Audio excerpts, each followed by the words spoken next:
Hola de nuevo.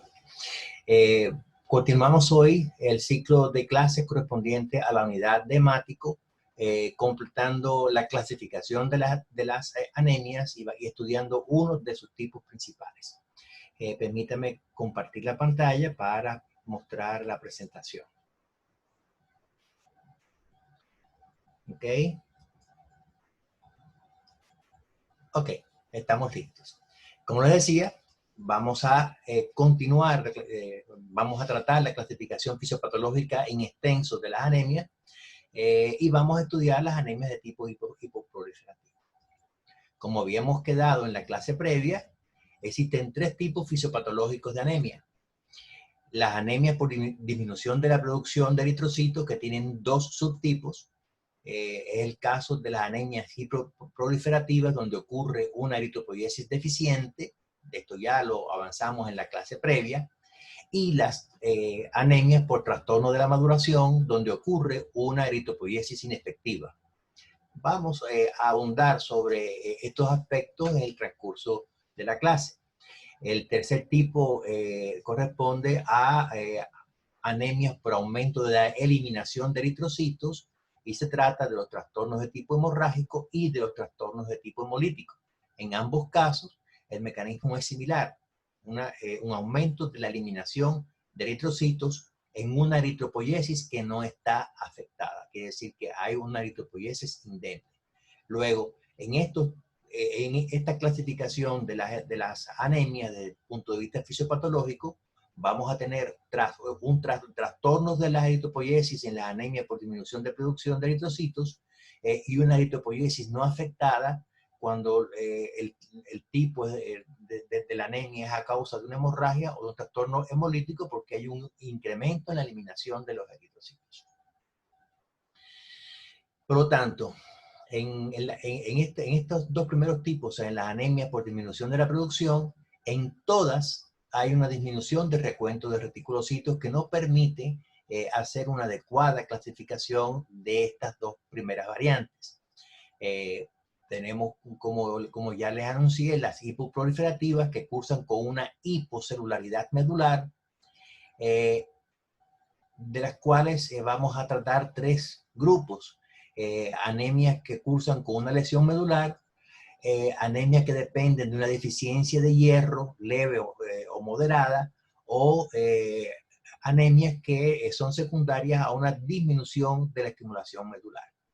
Dentro de las anemias por lesión medular tenemos las anemias aplásticas, o en su conjunto podemos denominar con el título de aplasia medular, o un caso particular que es la mielofibrosis o mielostisis. Según corresponda, esto lo vamos a tratar, aunque vamos a abundar un poco menos en su explicación. Dentro de la deficiencia de hierro leve o moderada tenemos un caso muy particular que es muy frecuente, una de las formas de anemia más frecuentes, que es la anemia ferropénica. Por último, dentro de este grupo de las anemias hipoproliferativas, tenemos una serie de trastornos crónicos en todos los casos, como es el caso de la inflamación e infección, algunos defectos metabólicos, y en la nefropatía, en que también hay un tipo de anemia muy particular dentro de esta categoría de las anemias hipoproliferativas. Por otra parte, en las anemias por trastorno de la maduración, ellas cursan con una hiperplasia eritroide, a diferencia de las hipoproliferativas. Si aquí hay una hipocelularidad medular, en los trastornos de la maduración ocurre lo contrario. Hay una hiperplasia eritroide manifiesta. Aquí tenemos dos tipos de trastornos, o sea, defectos citoplasmáticos, en los blastos se entiende, o trastornos o defectos nucleares en los propios blastos. Dentro de los defectos citoplásmicos tenemos la deficiencia de hierro severa, las talasemias y la anemia sideroblástica. Fíjense que en el caso de la anemia ferropénica, clasifica en los dos grupos. Cuando es leve o moderada dentro de las anemias hipoproliferativas, o cuando es severa, clasifica dentro de trastornos de la maduración. Desde el punto de vista fenomenológico, ustedes van a ver que la diferencia es la magnitud, son fenomenológicamente muy parecidas, pero los mecanismos últimos de producción difieren un poco. Aquí, como ya les anuncié, vamos a tratar también las talasemias y la anemia sideroblástica, y dentro de los defectos nucleares vamos a tratar en particular la deficiencia de ácido fólico y de vitamina B12, quiere decir de la anemia megaloblástica. Hay también otras formas de anemia por trastornos de la maduración debido a efectos nucleares, como son los efectos tóxicos de fármacos y la anemia rebelde, que la vamos a tratar en menor detalle. Quiere decir que los aspectos que vamos a tratar en esta clase y en la próxima van a ser lo que está resaltado, o sea, la aplasia medular, la anemia ferropénica, los trastornos crónicos, todos ellos van en esta clase, mientras que en la próxima clase vamos a tratar los trastornos de la maduración. Fíjense, retomando lo que ya habíamos dicho al comienzo de la clase, en el caso de las anemias hipoproliferativas, hay un trastorno de la eritropoiesis por defecto, quiere decir que hay una eritropoiesis deficiente o defectuosa, en tanto que en los trastornos de la maduración, lo que va a ocurrir es el fenómeno de la eritropoiesis inefectiva. Quiere decir una hiperplasia eritroide en la médula ósea con una hipocelularidad e incompatibilidad intravascular. Vamos a comenzar, por lo tanto, con las aplasias medulares. En el caso de las aplasias medulares, el mecanismo es un defecto de factores estimulantes o un exceso de apoptosis de células madre. Recuerden en la clase previa, cuando hablamos de los trastornos de la hematopoiesis, en que hablábamos que cuando faltaban los factores estimulantes a nivel del nicho medular, o cuando había una apoptosis de las células madre en forma excesiva, entonces iba a haber defectos de estimulación de las células madres, alteración de la autorregeneración de las células madres y, por supuesto, también de su diferenciación con una disminución de formas maduras en periferia. Quiere decir que vamos a tener una hipocelularidad tanto en la médula ósea como en la periferia. Y eso es lo que caracteriza al conjunto de aplasias medulares. Una hipoproliferación medular con una hipocelularidad tanto medular como intravascular. Por lo tanto, la característica principal de estas formas de anemia es la pancitopenia. Por lo tanto, cuando hablamos de pancitopenia, va a estar afectada tanto la línea mieloide, toda la línea mieloide, tanto la parte que corresponde a la línea blanca, o sea, a los linfocitos neutrófilos monocitos y plaquetas, como a la línea eritroide particularmente. Hay muchas formas de aplasia medular, dentro de las que destacan dos que son las más frecuentes. Quiere decir la anemia aplástica adquirida y la anemia aplástica hereditaria o anemia de Fanconi, también llamada discratosis congénita. Hay otras formas de aplasia medular en las que hay pancitopenia con hipocelularidad de la médula ósea, pero son mucho menos frecuentes. Eso ocurre con algunas mielodisplasias, con algunas leucemias aleucémicas raras, algunas leucemias linfoides agudas, algunos linfomas de la médula ósea. Hay otras formas más, pero en los que la pancitopenia no es tan manifiesta, por lo tanto no la vamos a tratar. Vamos a quedarnos con estas dos, la anemia aplástica adquirida y la anemia aplástica hereditaria o la anemia de Fanconi. Luego ya hablábamos de que podía ser adquirida. En el caso de la anemia aplástica adquirida hay dos tipos, primaria y secundaria. La anemia plástica primaria es aquella cuya causa no la conocemos, no sabemos qué la produce, pero estamos seguros de que se trata de una anemia aplástica congénita. En el caso de la secundaria sí se conoce el agente que causa, el agente causal. Por otra parte, en el caso de la anemia congénita de Fanconi, es una enfermedad que es autosómica recesiva, se asocia a malformaciones congénitas, quiere decir baja estatura, trastornos en los pulgares, hipoplasia del radio, algunos trastornos también genitourinarios, y afecta tanto la serie eritroide como la serie mieloide. Vamos a ver entonces algunos detalles con respecto a estas formas de anemia. En el caso de la anemia plástica adquirida, una de las principales causas es la exposición al benceno o a compuestos relacionados. Quiere decir que personas que desde el punto de vista ocupacional tratan con estas sustancias, pues con frecuencia padecen un trastorno aplástico medular que depende del tiempo de exposición. Puede ser también consumo de algunas drogas, como el caso del cloranfenicol, la carbamazepina, la nifedipina, la pirimetamina, los AINES, algunos medicamentos antitiroideos, el allopurinol y antihistamínicos. Fíjense que en esta categoría entran medicamentos de uso extensivo.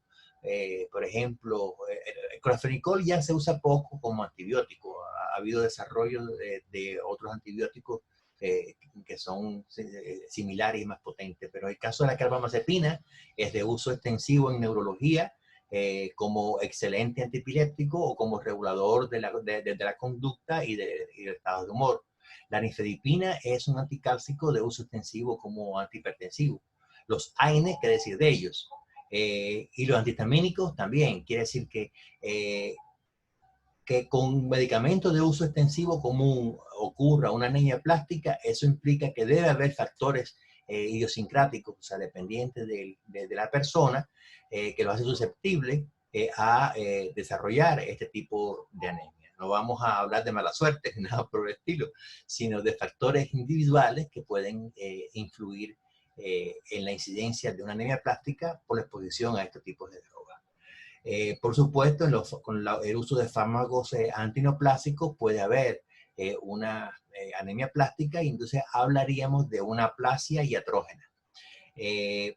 La exposición a la radiación, el virus, como el de la hepatitis seronegativa, como la infección por Epstein-Barr, el parvovirus P19 en particular tiene una gran capacidad de inducir cambios aplásticos medulares, o también en el caso de la infección por HIV.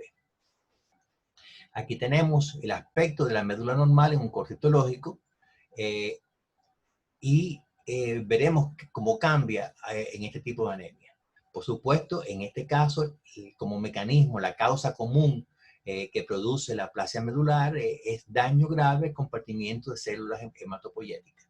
Eso produce una disminución de la reserva de células madre por debajo del 1%, y entonces la médula tendría este aspecto, o sea, vamos a tener una celularidad inferior al 25%, con algunos focos de celularidad dispersos en diferentes zonas de la médula, y en particular una gran sustitución grasa. Todo esto que se ve en blanco son tejido adiposo, que es el principal hallazgo en la médula ósea en este tipo de anemia. Se piensa que los defectos en el caso de las anemias congénitas se deban a un defecto intrínseco de las células madres que puede estar dada por mutaciones heterocigóticas en los genes de complejo reparador del telómero y en los genes TER y TERT, que, como ustedes deben recordar, intervienen en el mantenimiento cromosómico y en la prevención de exposición de genes o de expresión de genes que normalmente están reprimidos. En el caso de las formas adquiridas, se piensa de que existe un daño intrínseco de las células madres dadas por la degradación enzimática de fármacos a compuestos electrofílicos muy reactivos en caso de individuos susceptibles, como ya dijimos anteriormente. Ello produce lesiones de mecanismo inmunitario mediados por colonias de linfocitos T citotóxicos activados, y eso produce una respuesta inmunitaria mediada por el interferón gamma y el factor de necrosis tumoral alfa, inducida por antígenos exógenos.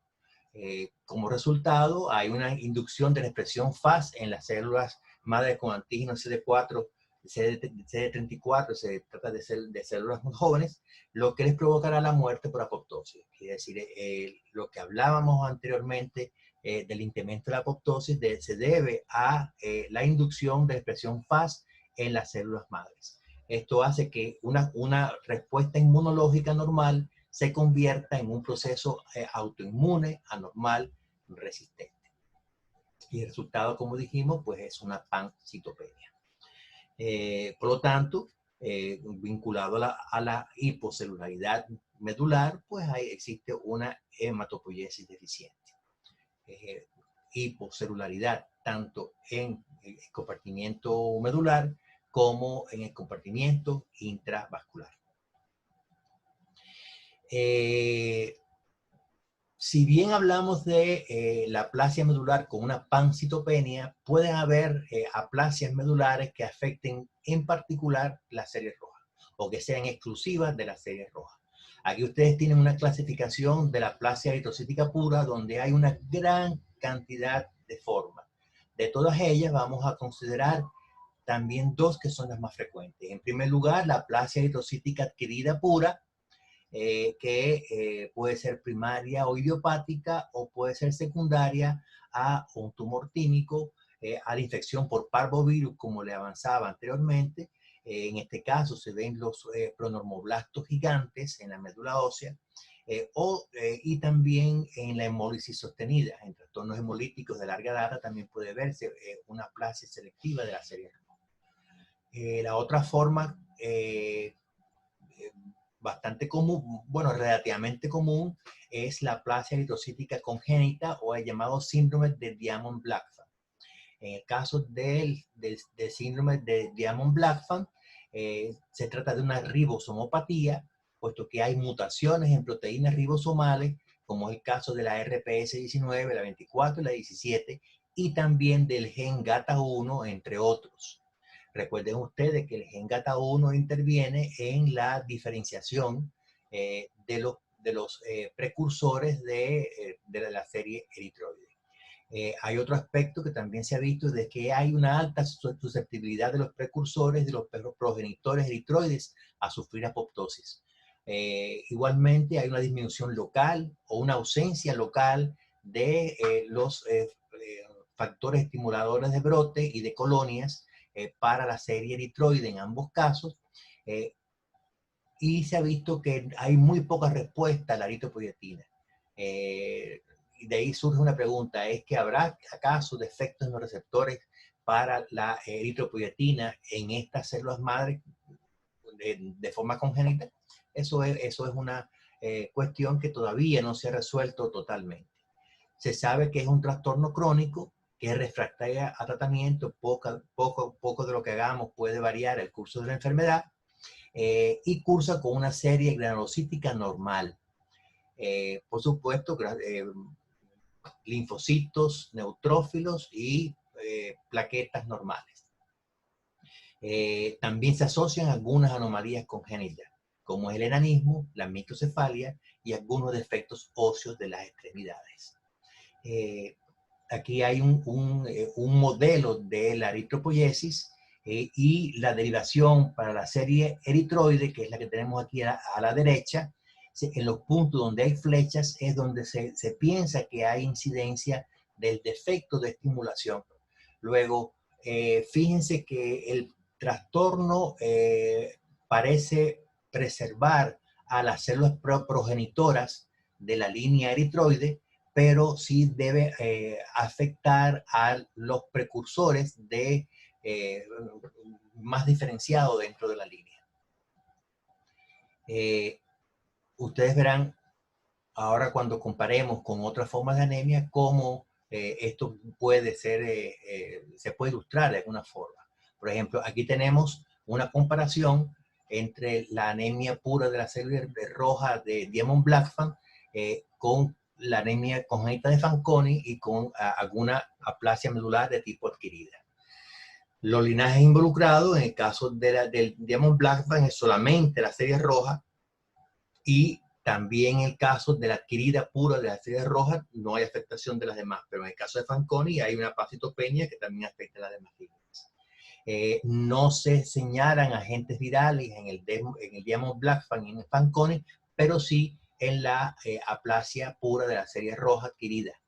La edad de comienzo, todas comienzan en la infancia, Fanconi sobre todo en la infancia tardía, la adquirida en la temprana fetal. Inclusive se piensa que la infección por parvovirus afecta ya desde el nivel fetal. La incidencia de malformaciones es común en las formas congénitas, ya sea Diamond-Blackfan o en Fanconi, pero no en la adquirida. No hay rupturas cromosómicas ni en Diamond-Blackfan ni en la adquirida, pero sí en Fanconi. la deaminasa de adenosina eritrocítica está incrementada solamente en el Diamond-Blackfan y no en los demás. Hay una respuesta favorable a esteroides en Diamond-Blackfan y en la pura de la serie roja, pero no hay ninguna respuesta con Fanconi. Una remisión recaída crónica en el caso del Diamond-Blackfan es esencialmente crónica en Fanconi, y generalmente en la adquirida de la serie roja comúnmente ocurre un episodio único vinculado a la infección por parvovirus. En cuanto a la presencia de los factores estimulantes de brotes y de colonias de la serie eritroide, está ausente en Diamond-Blackfan y en Fanconi, quiere decir en las formas congénitas, no así en la forma adquirida para la aplasia pura de la serie roja. En tanto, los factores estimulantes de conjunto para granulocitos y monocitos, que incluye la serie eritroide, están normales en el caso del Diamond-Blackfan y en la anemia pura de la serie roja adquirida, pero sí están disminuidos en Fanconi.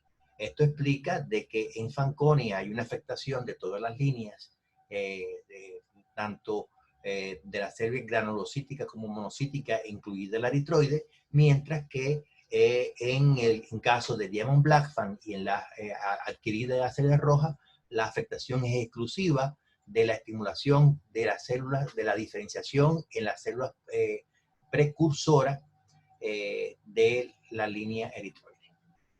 Tienen una cita que les puede ayudar si quieren abundar un poco más en el caso de la anemia de tipo Diamond-Blackfan, que es la que aparece aquí relacionada en su diapositiva.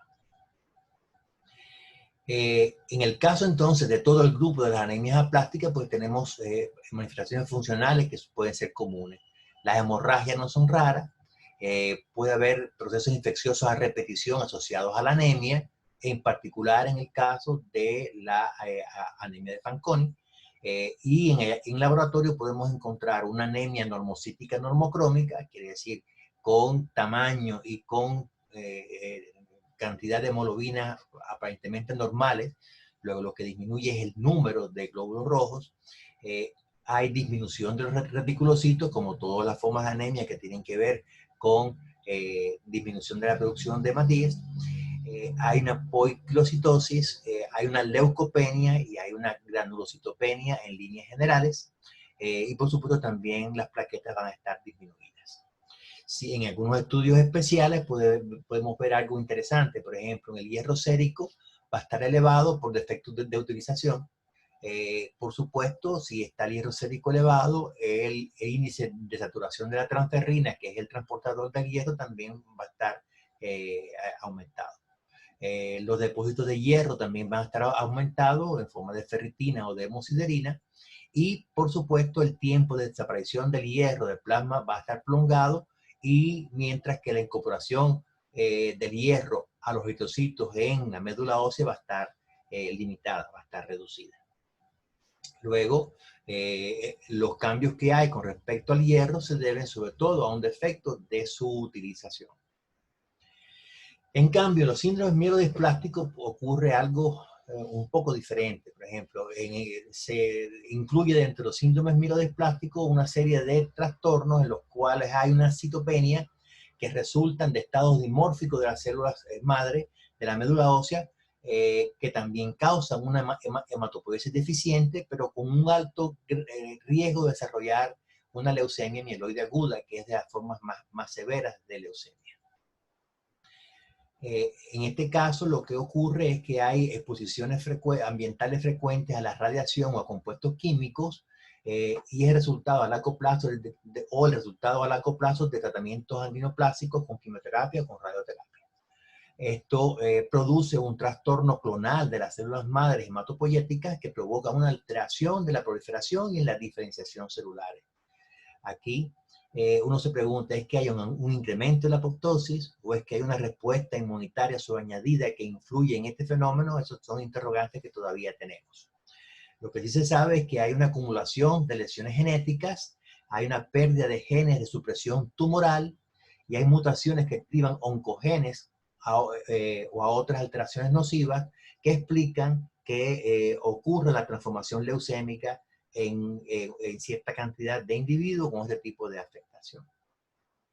Igualmente que las células aplásticas, pues entonces hay una hematopoiesis deficiente que se va a caracterizar por una hipocelularidad medular con disminución también de las células circulantes en la sangre. En el caso de la fibrosis medular o mielostisis, el término mielofibrosis o metaplasia mieloide se reserva para procesos de tipo primario, mientras que el de mielostisis se designa procesos secundarios de tipo reactivo. Por ejemplo, puede haber invasión de células tumorales a la médula ósea, infección micobacteriana o por hongos o por infección por HIV, puede haber depósitos de lípidos en la médula ósea o defectos de la remodelación osteoclástica que alteran las características del nicho medular que son requeridas para que las células madres puedan cumplir con sus funciones.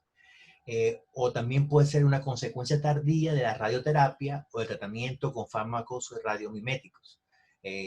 Ambos aspectos pueden influir en que ocurra una proliferación fibroblástica en médula ósea, que es lo que se llama mielofibrosis, una extensión de la hematopoiesis a huesos largos y a sitios extramedulares como el hígado, el vaso, ganglio linfático, que es lo que se conoce con el nombre de metaplasia mieloide, y en ambos casos existe una eritropoiesis deficiente.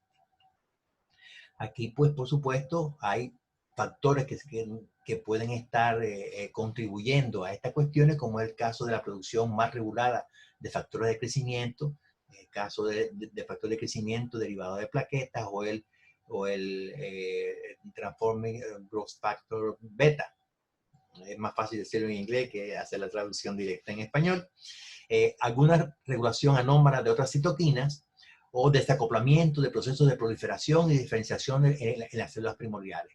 Recuerden ustedes de que las células madres en su nicho medular, para que cumplan sus funciones en forma adecuada, tienen que haber una armonía bastante precisa en los componentes del nicho y en la presencia de factores estimulantes y de nutrientes. En estos casos, estos tres factores pues se influyen entre sí, interactúan causando los aspectos que caracterizan este tipo de afección, cuyo resultado es la pancitopenia, a pesar de la gran cantidad de células hematopoietíticas que circulen, y una reacción leucemoide periférica con mielocitos, promielocitos y mieloblastos en la periferia. No es una leucemia franca, pero sí hay presencia de blastos en sangre periférica, conjuntamente con el aspecto peculiar que tiene la médula ósea, con invasión de colágeno y una gran proliferación de fibroblastos dentro de ella. Hasta aquí las anemias aplásticas. Vamos a ver entonces qué pasa en una forma de epilepsia, imagínense, de anemia muy común, que es el caso de la anemia por deficiencia de hierro o la anemia ferropénica. Tienen aquí unas bibliografías que pueden ser de interés como apoyo adicional. ¿Qué pasa con la anemia ferropénica? En primer lugar, que es la forma de anemia, yo diría, de las más frecuentes. Entonces, hubo un estudio que se desarrolló entre el 93 y el 2005 por la Organización Mundial de la Salud, donde se estimó la prevalencia de este tipo de anemia en la población general. Se vio de que la mayor prevalencia de este tipo de anemia ocurre en niños de edad preescolar y en particular también en las anemias, en las mujeres embarazadas, o sea, durante el embarazo. Pero fíjense, con una afectación entre la población total, global de casi un 25%, casi la cuarta parte de la población tenían este tipo de anemia. Si se hace un estudio regional, o sea, cómo incide, o sea, este tipo de anemia en diferentes regiones del planeta, descuellan en África. Aquí tenemos prevalencia con millones de personas afectadas. En el caso de los niños de edad preescolar, de las damas embarazadas y en las no embarazadas, fíjense que en África, en todos los acápites está incrementada, en el sudeste asiático también, y en los países, digamos, en el Medio Oriente, en los países de la parte oriental del Mediterráneo. Son donde más mayor incidencia hay de este tipo de anemia. Si vemos la experiencia aquí en Venezuela, se hizo un estudio que se publicó en el año 2007, donde también se encuentra una mayor prevalencia de este tipo de anemia en lactantes y también en niños de edad preescolar y escolar. Y por supuesto en las mujeres embarazadas. Como les decía, la prevalencia total de la muestra fue de 29,42%, quiere decir que es más de la cuarta parte de la población con afectación con este tipo de anemia. Si se hace análisis por estratos socioeconómicos, pues la incidencia es mucho mayor en los estratos de peor poder adquisitivo, o sea, en los estratos socioeconómicos bajos, con respecto a los altos o los medios. Casi que, o sea, es casi tres veces más en el estrato 5 que en el estrato 1. Inclusive, a nivel del estrato medio, en clase media, la incidencia también es relativamente alta, pero mucho menos de aquellos que tienen un mayor poder adquisitivo. Por lo tanto, eso está vinculado probablemente con factores de tipo nutricional dietético. Esto nos lleva a ver cómo está el hierro distribuido en el cuerpo. Por ejemplo, el hierro hemoglobínico alcanza casi los 2,5 gramos para el 67% del hierro total del cuerpo. En forma de hierro de depósito, ferritina o hemosiderina, hay alrededor de 600 a 1000 miligramos para el 27% del hierro total. Si suman estos dos aspectos, la inmensa mayor parte del hierro corporal está en forma de hemoglobina o en forma del hierro de depósito, ferritina o hemosiderina.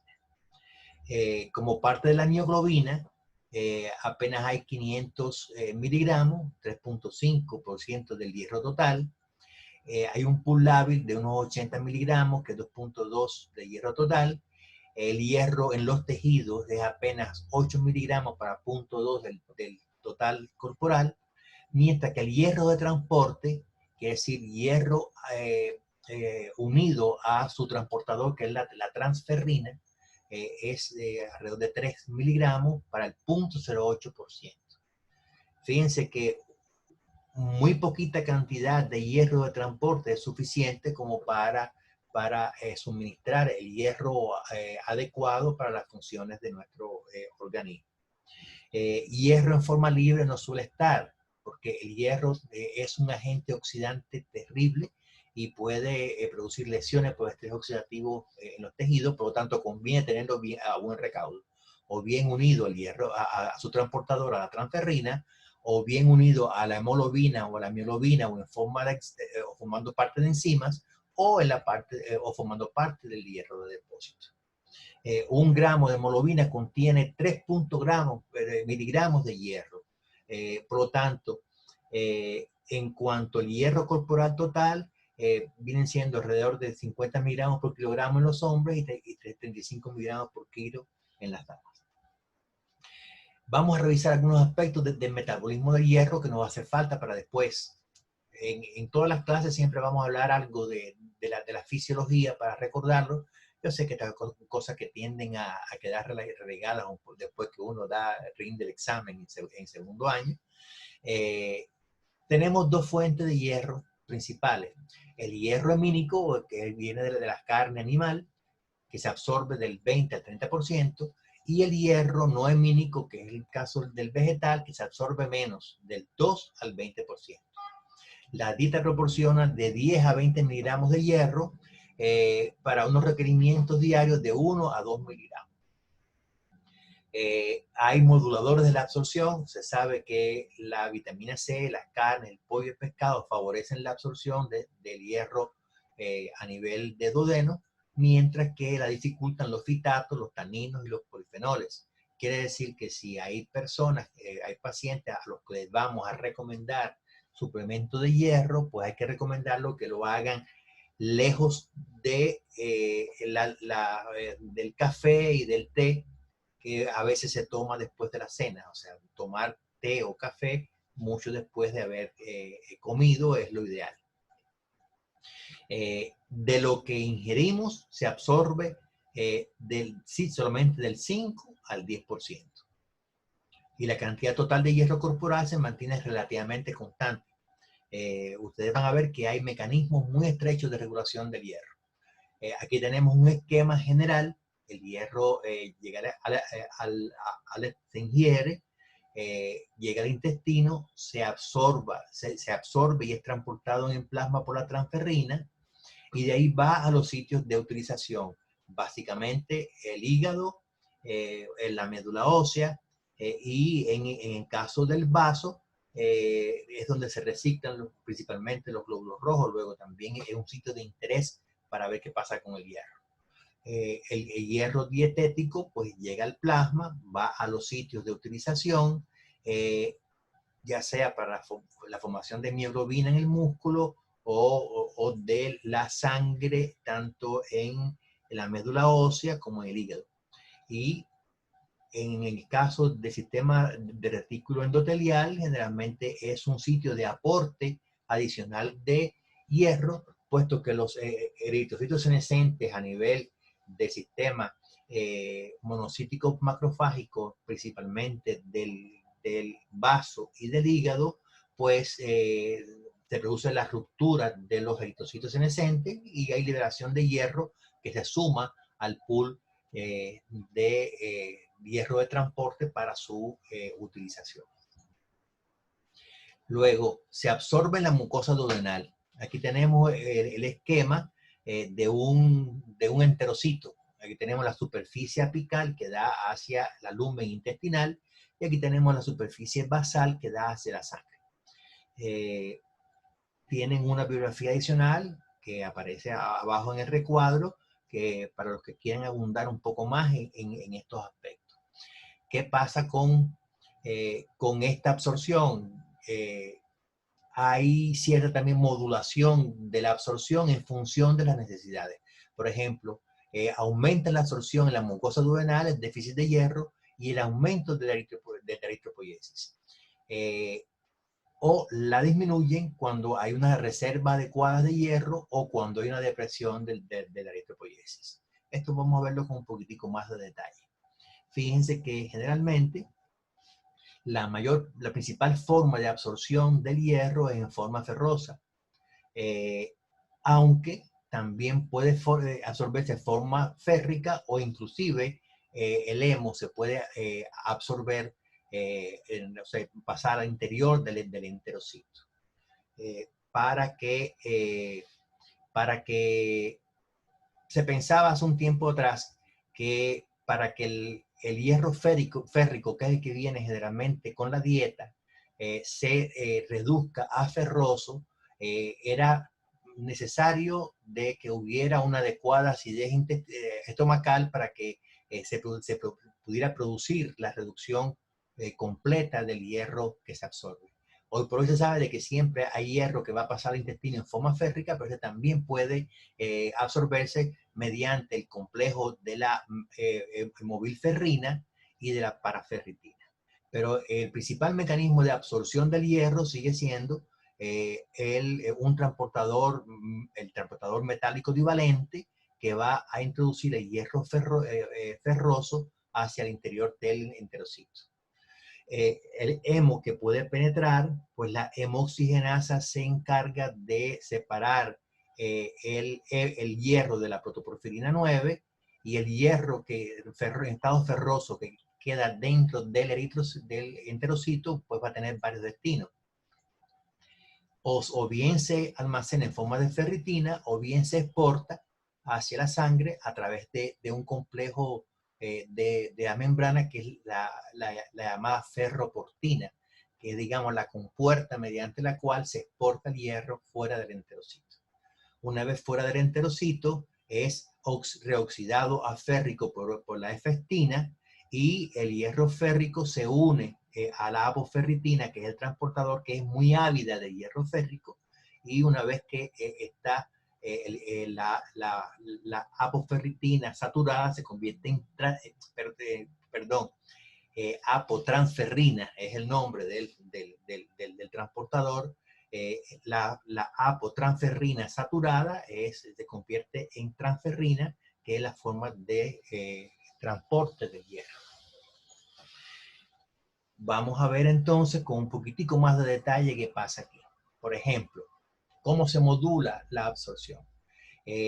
Cuando hay déficit de hierro o un aumento de los requerimientos por X motivo, imagínense de que hubo una hemorragia, entonces hay que acelerar la reposición de la masa eritrocítica perdida, pues entonces hay un incremento de la expresión de unas proteínas intracelulares, que es el complejo de IRE y IRP, y esos son los elementos relacionados con el hierro, y una proteína que se vincula al mismo, que va a determinar cómo se va a comportar la célula con respecto al hierro.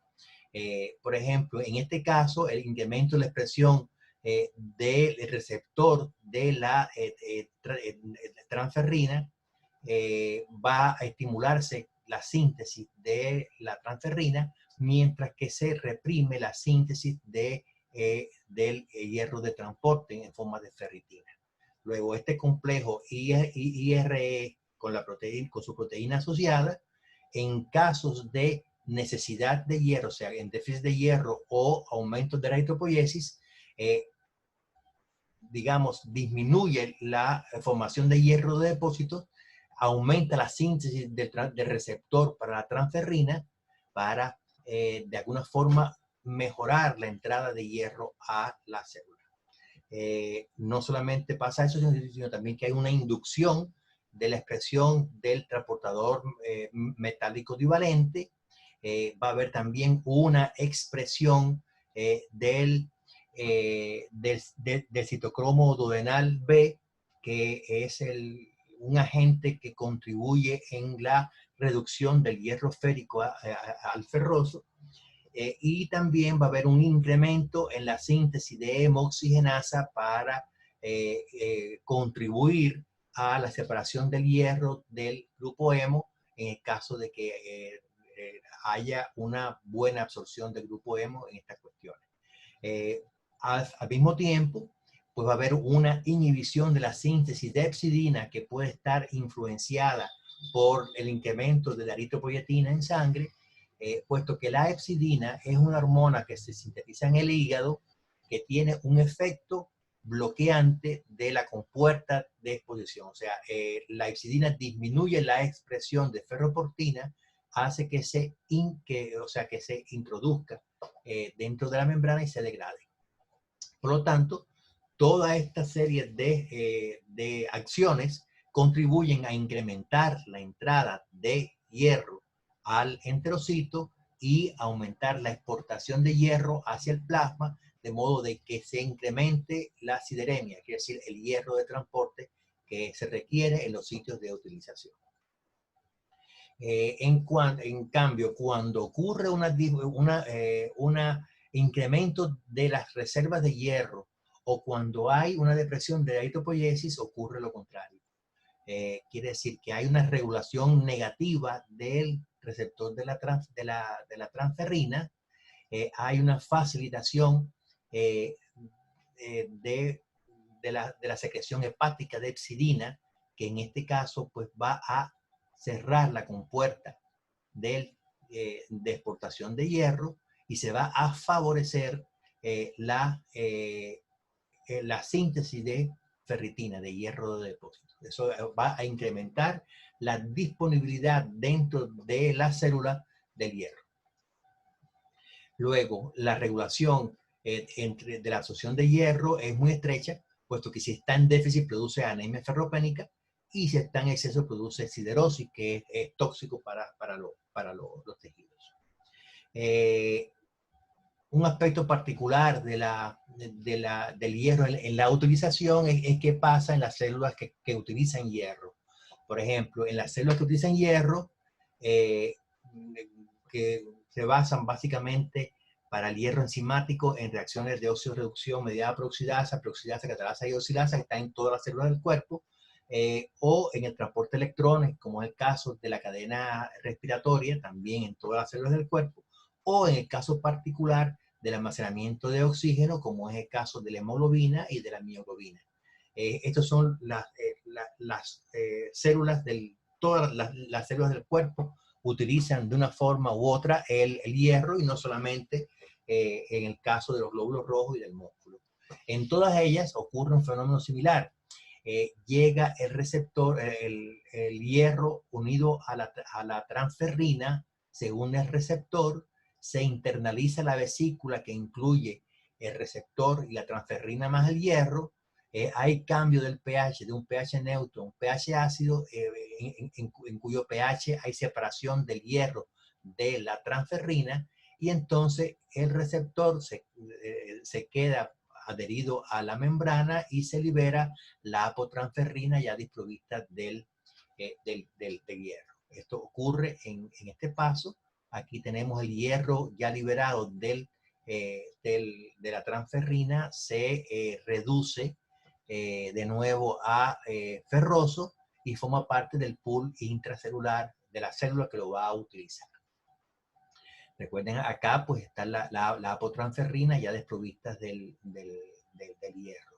El hierro intracelular va a estar sujeto a regulación por el IRP, que es la proteína regulatoria del hierro intracelular, y en función de eso, pues, si se está utilizando continuamente el hierro para la síntesis de hemoglobina, para la incorporación a las mitocondrias o cualquiera que sea el destino, pues entonces va a haber una estimulación continua de la expresión del receptor de transferrina que perpetúa este mecanismo. Introducción, liberación y reutilización del hierro intracelular, al mismo tiempo que se facilita la entrada del hierro por otras vías, como es el caso del transportador metálico divalente, que transporta hierro ferroso hacia el interior celular en cualquier célula que se trate. Cuando se excede la presencia de hierro intracelular, pues entonces la propia IRP inhibe, o sea, disminuye la expresión del receptor de transferrina y favorece el depósito de hierro en forma de ferritina. Aquí pues vamos a ilustrar qué pasa con la regulación de la compuerta, en el caso de la ferroportina mediada por la hepcidina. En caso de que haya una gran sideremia, quiere decir que el hierro llega, en el caso del hepatocito, el hierro es transportado hacia adentro del hepatocito, se detecta, o sea, hay una proteína que es la hemojuvelina, que se relaciona con la hemocromatosis del adolescente cuando está alterada, que interviene en la regulación de la síntesis de hepcidina.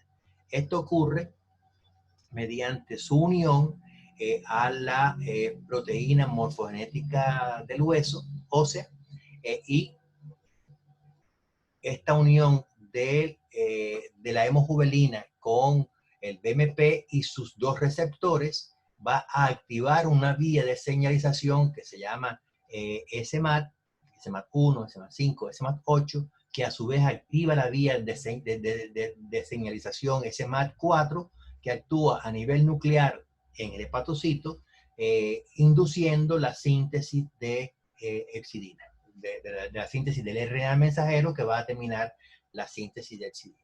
La hepcidina, por lo tanto, va a actuar en todas las células, no solamente en el hepatocito, sino también en el enterocito y en los macrófagos, bloqueando la compuerta que permite la extrusión de hierro hacia el plasma, con lo cual va a controlar de alguna forma la sideremia.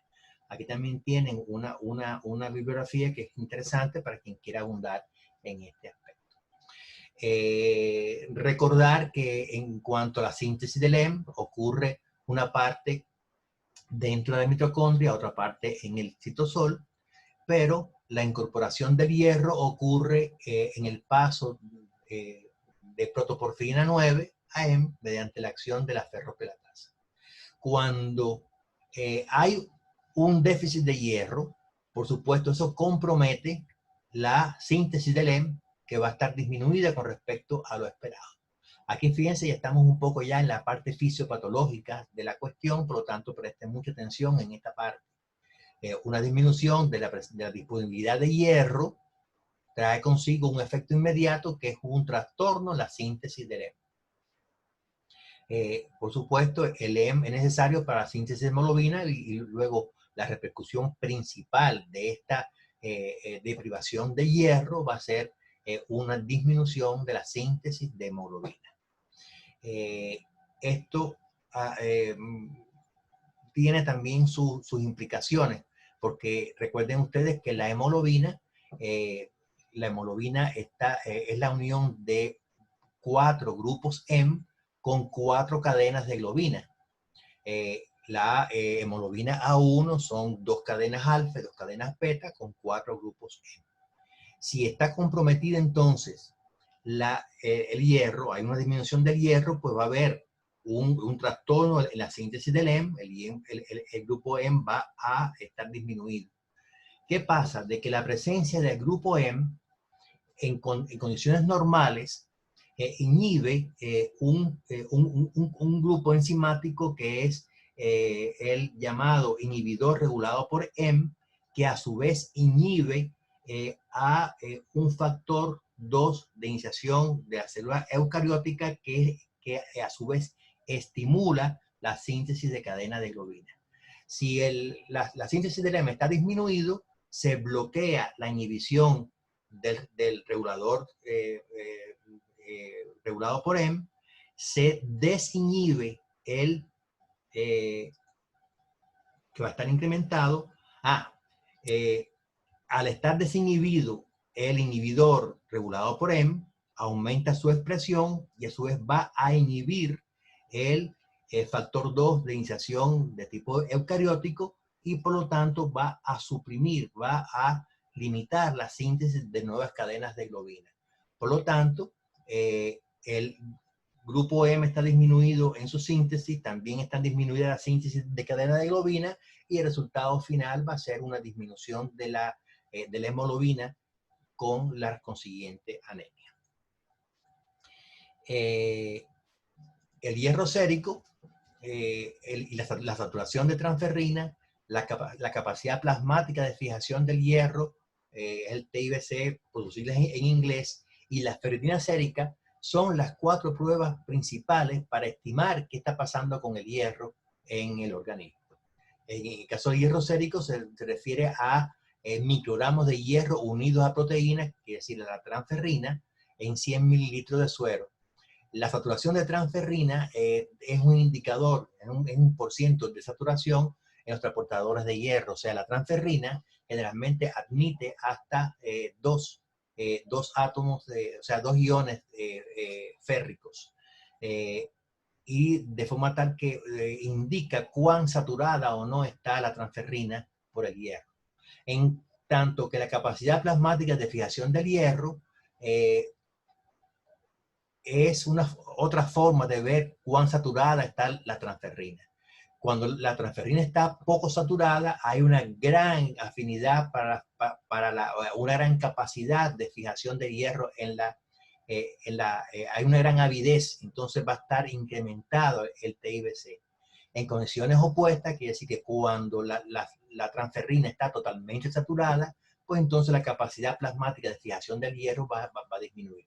Quiere decir que saturación de transferrina y TIBC son dos conceptos que están muy relacionados, pero que son inversamente proporcionales. Por último, la ferritina sérica en microgramos por 1000 mililitros de suero se refiere al hierro de depósito, como ya vimos anteriormente. En cuanto a las causas de ferropenia, pues en primer lugar tenemos un incremento en la demanda de hierro. O sea, cuando los sujetos están en crecimiento rápido, cosa que ocurre en la infancia o en la adolescencia, durante el embarazo, en que los requerimientos del feto se suman a los de la propia madre, o el tratamiento con eritropoyetina que aumenta considerablemente la velocidad de la eritropoyesis, pues hay un incremento de las demandas de hierro. Cuando hay aumento de las pérdidas, también hay riesgo de deficiencia de hierro. Ocurre en la hemorragia crónica, pasa en las damas con la menstruación, ocurre todos los meses, y esto es un aspecto muy variable. Hay damas que tienen menstruación por muchos días y con un alto flujo. Por supuesto, las pérdidas sanguíneas mensuales, pues a veces llegan a ser importantes. O hay inclusive damas que tienen sangramiento intermenstrual, vinculado a múltiples factores, a factores hormonales, a factores, a la presencia de leioniomas uterinos. En la hemorragia aguda, cualquiera que sea, en sujetos que son donantes habituales de sangre, o en pacientes que se le hace sangría con frecuencia como tratamiento de la policitemia vera. Eso lo vimos en la clase pasada. También puede haber estados de deficiencia de hierro cuando hay trastornos nutricionales, cuando la alimentación está deficiente, cuando hay trastornos malabsortivos, sobre todo a nivel de duodeno, puede ocurrir en el caso del SPRU, cuando hay malabsorción por cirugía o cuando hay una inflamación aguda crónica del tracto digestivo.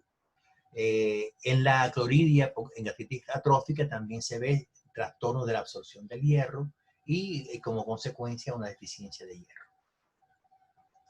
¿Qué pasa entonces con la depresión progresiva de hierro? Aquí tenemos el estadio en que el individuo está con un metabolismo del hierro adecuado, con un buen aporte de hierro a las células donde se utiliza. Por supuesto, la hemoglobina está normal, el hierro sérico está normal, el TIBC está normal y la ferritina está normal. Aquí tenemos tres compartimientos entonces relacionados con el hierro. En primer lugar, tenemos el hierro de almacenamiento que corresponde a la ferritina. Después tenemos el hierro de transporte que corresponde a la transferrina, o sea, al hierro unido a la transferrina, quiere decir el hierro sérico, y el TIBC que caracteriza el grado de saturación de la transferrina.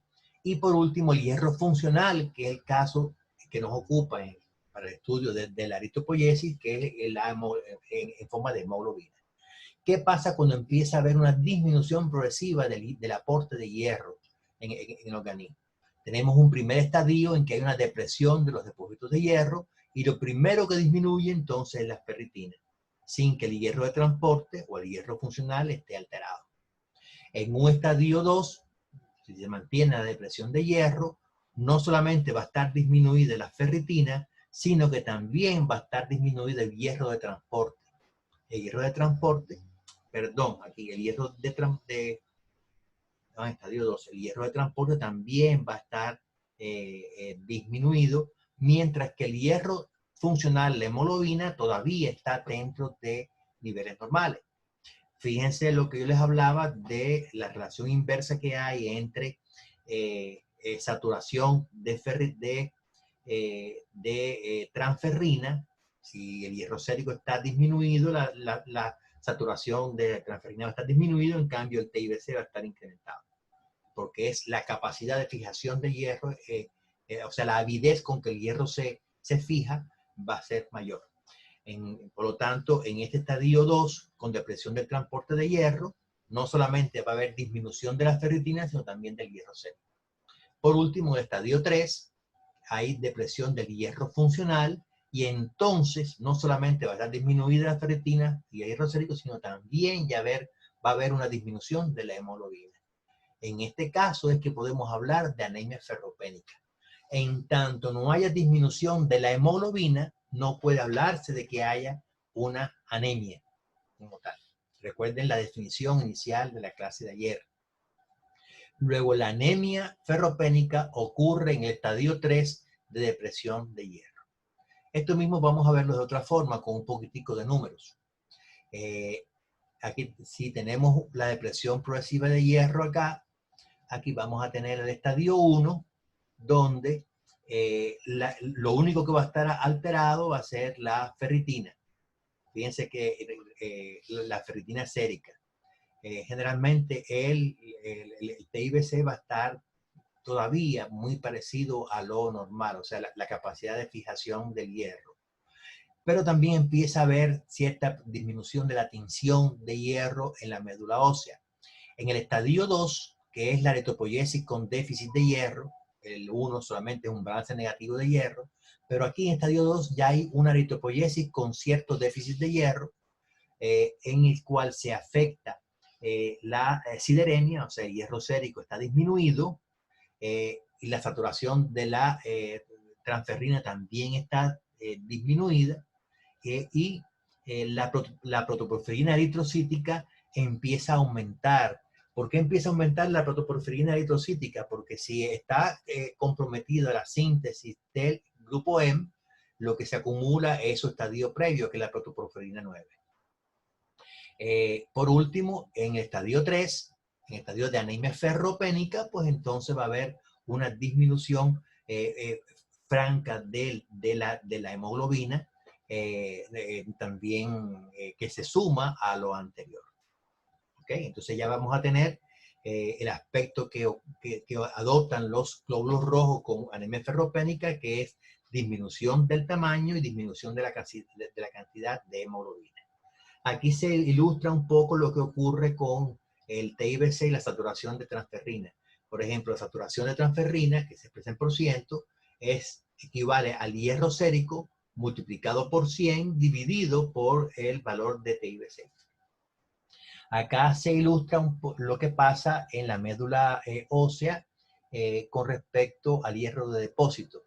En la medida de que la ferritina sérica disminuye, entonces también la presencia de hierro en la médula va a ser muy pobre. En la medida que la ferritina se incrementa en líneas generales, pues entonces va a haber aumento de la presencia de hierro en la médula ósea. Por lo tanto, en esta forma de anemia vamos a tener hallazgos de laboratorio que son muy característicos. Primero vamos a tener una anemia microcítica hipocrómica, quiere decir glóbulos rojos de menor tamaño y con menor contenido de hemoglobina. Quiere decir que se aumenta el volumen corpuscular medio y también la hemoglobina corpuscular media. Este es el aspecto de un frotis normal, y aquí tenemos el aspecto de un paciente con anemia ferropénica. Vean la diferencia. Glóbulos rojos más pequeños y más pálidos que lo habitual. Puede haber anisocitosis y poikilocytosis, quiere decir diferencia de variabilidad en el tamaño y en la forma de los glóbulos rojos. Va a haber disminución del recuento de reticulocitos, que es una característica común a todas estas formas de anemia. Hay disminución de la ferritina, de hierro sérico, como ya vimos recientemente. Hay disminución de la saturación de transferrina con el consiguiente aumento del TIBC. Y en médula ósea hay una hipoproliferación en la ferropenia de leve a moderada. En cambio, en la ferropenia severa va a ocurrir lo contrario. Va a haber una hiperplasia eritroide porque hay una mayor activación de la eritropoiesis vía eritropoietina, porque es mayor la hipoxia tisular, que ocasiona una disminución importante de la hemoglobina.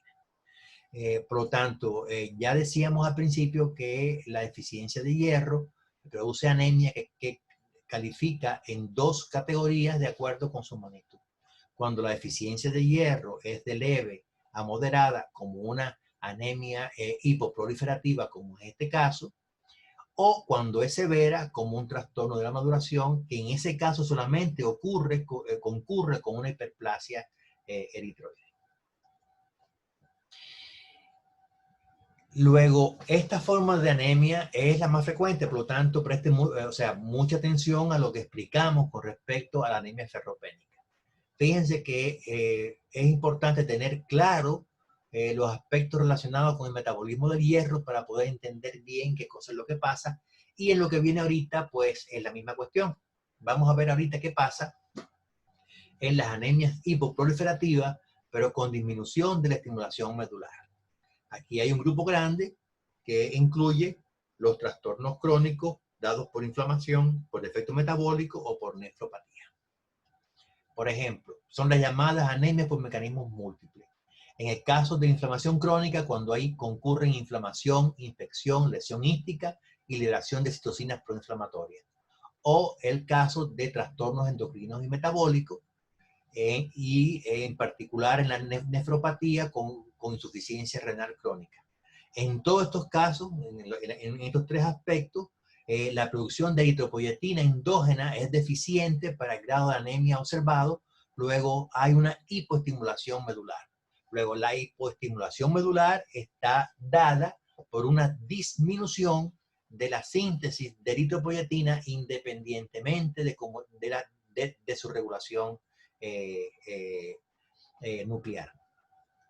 Por lo tanto, en la inflamación crónica hay además efectos que se suman a la disminución de la producción de eritropoyetina, como es el trastorno en la reutilización del hierro en la médula ósea o la inhibición de la actividad medular por las citocinas que se asocian al proceso inflamatorio. Luego, en este grupo hay características comunes para los tres aspectos, para la inflamación crónica, para el trastorno endocrino metabólico y para la nefropatía, vinculado con una menor producción de eritropoyetina con respecto a lo que cabría esperar, dada la magnitud de la hipoxia producida por la disminución de la hemoglobina. Pero en el caso de la inflamación crónica se suman los efectos que las propias citocinas proinflamatorias ocurren directamente sobre la actividad medular. Por ejemplo, en las infecciones crónicas, ya sean pulmonares, infecciones urinarias recurrentes, nuevamente la infección urinaria no es enfermedad crónica, es un trastorno agudo, pero hay algunos trastornos, sobre todo en algunos pacientes que tienen olitiasis o tienen malformaciones ureterales o en los que hay un reflujo vésico-ureteral en que sufren muchas infecciones urinarias en repetición. En el caso de la osteomielitis o enfermedades sistémicas, o en los procesos inflamatorios como la artritis reumatoidea, el lupus y la fiebre reumática, concomitan la inflamación, la infección y la lesión ística. En estos casos suele haber una anemia que tiene mecanismos diferentes de la anemia ferropénica. En el caso de las neoplasias, dadas por carcinomas, linfomas o leucemia, lo que ocurre son trastornos vinculados a la liberación de citocinas proinflamatorias por estas entidades. En todos los casos hay un suministro deficiente de hierro a la médula ósea, quiere decir un déficit en el hierro de transporte, a pesar de que existen depósitos de hierro normales o inclusive aumentados. Luego aquí ocurre una contradicción. Vamos a ver pacientes en los que hay una sideremia disminuida, o sea, el hierro sérico disminuido, con una ferritina normal o inclusive aumentada. Eso es distinto de lo que se ve en la anemia ferropénica. En el caso de la inflamación, ocurre una activación inmune con una activación celular retículo endotelial con producción de citocinas, y eso trae varias consecuencias. Por una parte, puede haber sangrado, puede haber déficit de vitamina, puede haber disminución de la vida media del eritrocito, puede haber una disminución de la síntesis de eritropoyetina a nivel de riñón y menor medida de hígado, puede haber una alteración de la eritropoyesis que está vinculada a la disminución de la estimulación por eritropoyetina. Hay cambios en la homeostasis del hierro que están condicionados por la alteración de la eritropoyesis. Recuerden ustedes que en la regulación de la absorción del hierro, que cuando está deprimida la eritropoyesis también se limita la absorción del hierro, y todo ello trae consigo una anemia, o sea, una disminución de la hemoglobina en sangre periférica. Se invocan varios mecanismos para este fenómeno. Vamos a anunciar algunos de ellos.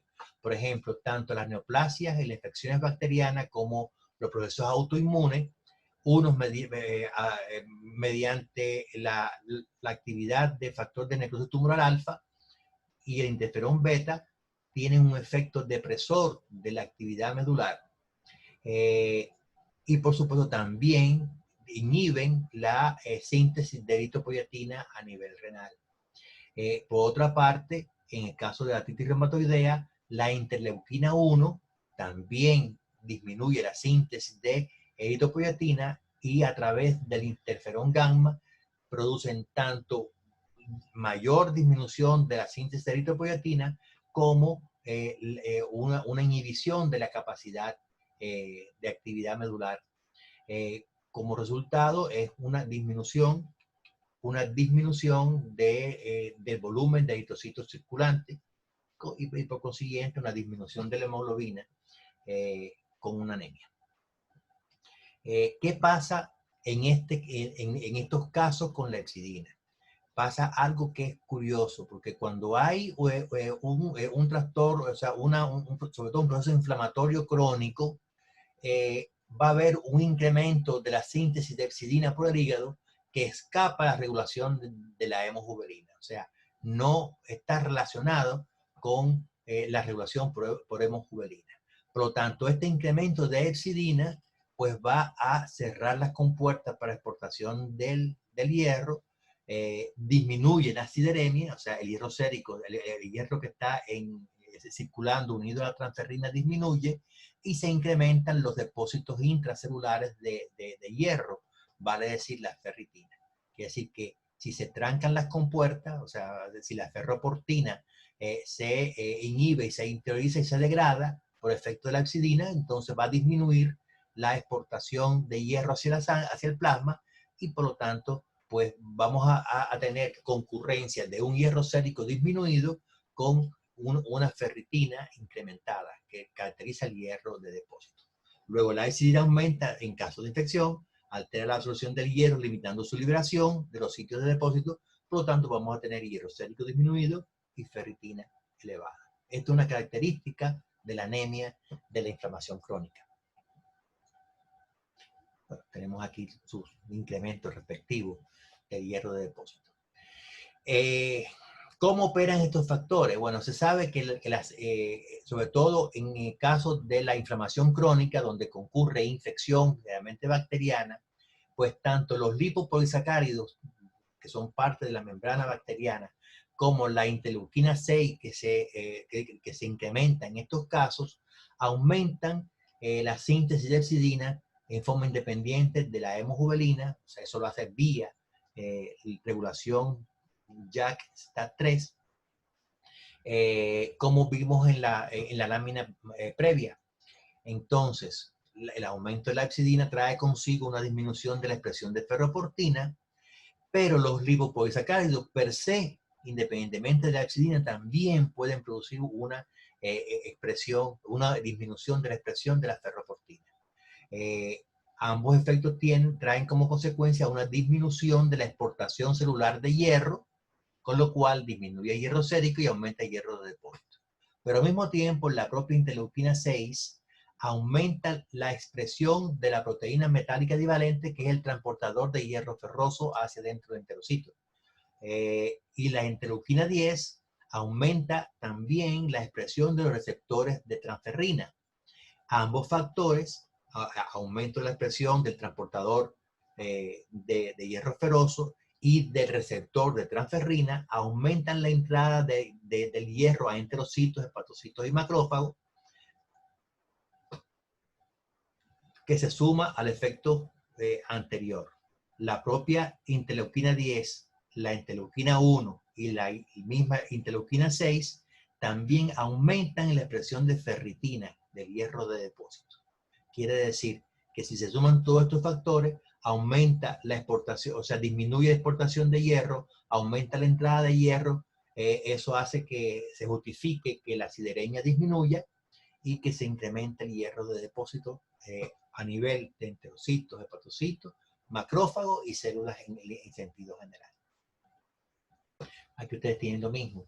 De otra forma, la presencia de infección La presencia de lipopolisacáridos aumentan la secreción de hepcidina y de interleuquina 6, que también aumenta la hepcidina. La hepcidina modifica la absorción del hierro, quiere decir que pasa menos hierro al plasma. En eso se refiere la disminución de la absorción. Fíjense que no se refiere al paso del hierro del duodeno hacia adentro del enterocito. Se refiere al proceso general de exportación del hierro hacia el plasma. Eso va a estar disminuido, por supuesto, eso va, la hepcidina bloquea la compuerta y por supuesto la disminución de la absorción del hierro, pues también se va a repercutir en los órganos donde el hierro se utiliza. Por otra parte, la propia interleuquina 10 pues aumenta la expresión de la proteína metálica divalente que introduce el hierro ferroso. En cuarto lugar, el factor de necrosis tumoral alfa va a evitar también que va a inducir el incremento de la ferritina dentro de la célula y en resumen, pues la inhibición de la producción de eritropoyetina pues también repercute en la magnitud de la eritropoyesis a nivel de los órganos efectores. Por lo tanto, en su resumen podemos recordar que en el caso de la anemia de la inflamación crónica, se distingue de la anemia ferropénica que vimos anteriormente en un aspecto crucial, en que hay un hierro célico disminuido, pero con una ferritina incrementada, a diferencia de lo que ocurre en la anemia ferropénica. Y hay que tener claro el mecanismo mediante el cual se justifica que esto ocurra, o sea, que haya una disminución de la exportación de hierro, que haya un incremento de la expresión de ferritina, tanto mediado por el incremento de hepcidina, propiciado por las citoquinas proinflamatorias y hasta por los propios polisacáridos de la membrana bacteriana, como también por la propia incremento de la expresión de hierro de depósito mediado por la citoquina. Luego hay que tener claro este mecanismo para diferenciarlo de lo que ocurre en el caso de la anemia ferropénica. Ahora bien, en el caso de la anemia por los trastornos crónicos vinculados a trastornos infecciosos, inflamatorios y malignos, pues tenemos hallazgos comunes. Es una anemia de leve a moderada, de alrededor de 9 a 11 gramos de hemoglobina por decilitro, con un hierro sérico disminuido, con depósito de ferritina incrementado y con una falla de la médula ósea, puesto que la disponibilidad de hierro para la médula ósea disminuye, además de la inhibición que pueden ejercer directamente las citoquinas sobre la propia médula ósea. Por lo tanto, aquí también se cumple el hecho de que haya una eritropoiesis deficiente. Y esto justifica que haya una hipocelularidad en la anemia de leve a moderada. En la nefropatía crónica, pues lo que ocurre es que se compromete la síntesis de eritropoyetina. Hay un trastorno, hay un fallo funcional renal que no solamente se limita a trastornos en la filtración o en la concentración de la orina, sino también en la capacidad de las células yuxtaglomerulares de sintetizar la eritropoyetina. En este caso vamos a ver una anemia normocítica normocrónica moderada de tipo hipoproliferativa con médula ósea hipoplástica. Vamos a ver también una disminución de la síntesis de eritropoyetina, que es lo que causa lo anterior. Causa un acortamiento de la supervivencia de eritrocitos y en consecuencia hay una disminución de recuentos de reticulocitos en sangre periférica con respecto a lo esperado. También se produce un efecto antiproliferativo medular por acción de las toxinas urémicas que se acumulan en la insuficiencia, insuficiencia renal crónica. Puede haber hemólisis por defecto extracrepuscular que tiende a mejorar un poco la eritropoiesis. Eso es lo que ocurre en el síndrome hemolítico urémico, que vamos a ver después en otro momento en el desarrollo de la unidad. Y pues, también podemos ver hemorragia. Los valores de hierro sérico no se alteran mucho en este caso. Por lo tanto, el hierro sérico, el TIBC y la ferritina pueden estar dentro de lo normal, porque lo que ocurre en este caso es una hipoestimulación medular por compromiso de la síntesis de eritropoyetina en el curso de la nefropatía crónica. En el caso del hipotiroidismo y del ayuno, lo que ocurre es que el metabolismo basal es menor que lo habitual, hay una menor demanda de oxígeno y por ende una menor producción de eritropoyetina. Recuerden ustedes la regulación génica de la eritropoyetina en función de los requerimientos de demanda de oxígeno de los tejidos. Mientras mayor sea la demanda de oxígeno de los tejidos que no se cumple por la hipoxia, así será la secreción de eritropoyetina. En el caso de un metabolismo basal deprimido por efectos hormonales, como el caso del hipotiroidismo, pues entonces hay menor demanda de oxígeno y entonces menor producción de eritropoyetina. En la insuficiencia gonadal hay disminución de la eritropoyetina vinculada a menor secreción de testosterona y de esteroides anabólicos. Hay agravamiento por trastorno de la absorción de hierro y de folato de base nutricional. Y en el caso de la hepatopatía crónica ocurre algo un poco diferente. Por ejemplo, en este caso hay una disminución de la estimulación de la diferenciación de toda la línea mieloide de la médula ósea por déficit de síntesis de trombopoietina. Si el hígado está insuficiente, no solamente se compromete la síntesis de proteína en general, sino también en particular la síntesis de trombopoietina. Por lo tanto, el defecto de trombopoietina afecta la diferenciación de todas las líneas en la hematopoiesis. También hay un acortamiento en la vida media de los eritrocitos que no se corrige con la eritropoietina. Recuerden ustedes que para que la eritropoietina actúe en la diferenciación de la línea eritroide, eso ocurre en la parte final de la diferenciación. Si hay un defecto de trombopoietina, aunque se administre eritropoietina, pues eso no corrige la permeabilidad de los eritrocitos en sangre periférica. También en la hepatopatía crónica hay defectos de la membrana por déficit de licitina, colesterol, acetiltransferasa y acúmulo de colesterol. Por lo tanto, va a haber trastornos de la membrana de los eritrocitos y podemos ver la incidencia de equinocitos y estomatocitos. ¿Qué pasa cuando hay trastornos de la membrana? Eso lo vamos a ver después en las anemias hemolíticas. También puede haber complicaciones por defectos nutricionales, o sea, por déficit de folato, de aporte calórico, y por la incidencia de hemorragia con ferropenia asociada vinculada a la hepatopatía alcohólica. Cuando hay una hepatopatía alcohólica, pues puede haber varices esofágicas que son susceptibles a sangrar, a romperse y sangrar, y en este caso pues se agrava todo lo anterior con trastornos hemorrágicos importantes.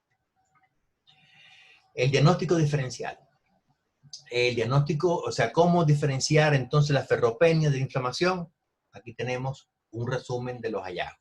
Por ejemplo, en la ferropenia, el tipo hay una disminución del tamaño y de la concentración de hemoglobina de los glóbulos rojos. Quiere decir, volumen corpuscular disminuido, hemoglobina corpuscular media disminuida. Mientras que la inflamación, pues la anemia que ocurre es puede ser también puede ser del mismo tipo, o sea, puede ser una anemia microcítica hipocrómica, pero generalmente es normal, o sea, no hay alteraciones en los índices eritrocíticos. En algunos casos puede haber afectación, pero la norma es que no se afecten los índices eritrocíticos en el caso de la anemia de la inflamación. La sideremia va a estar disminuida en los dos casos.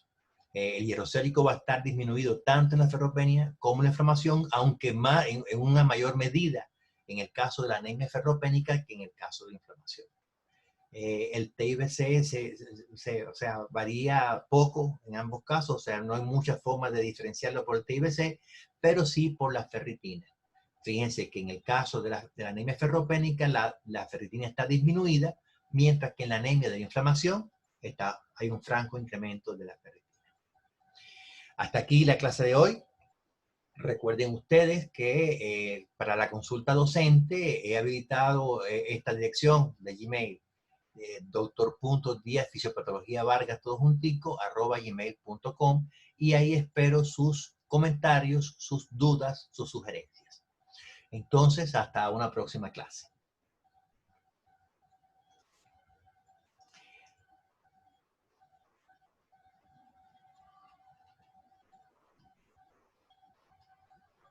Paramos de compartir y entonces, pues, terminamos la grabación por hoy.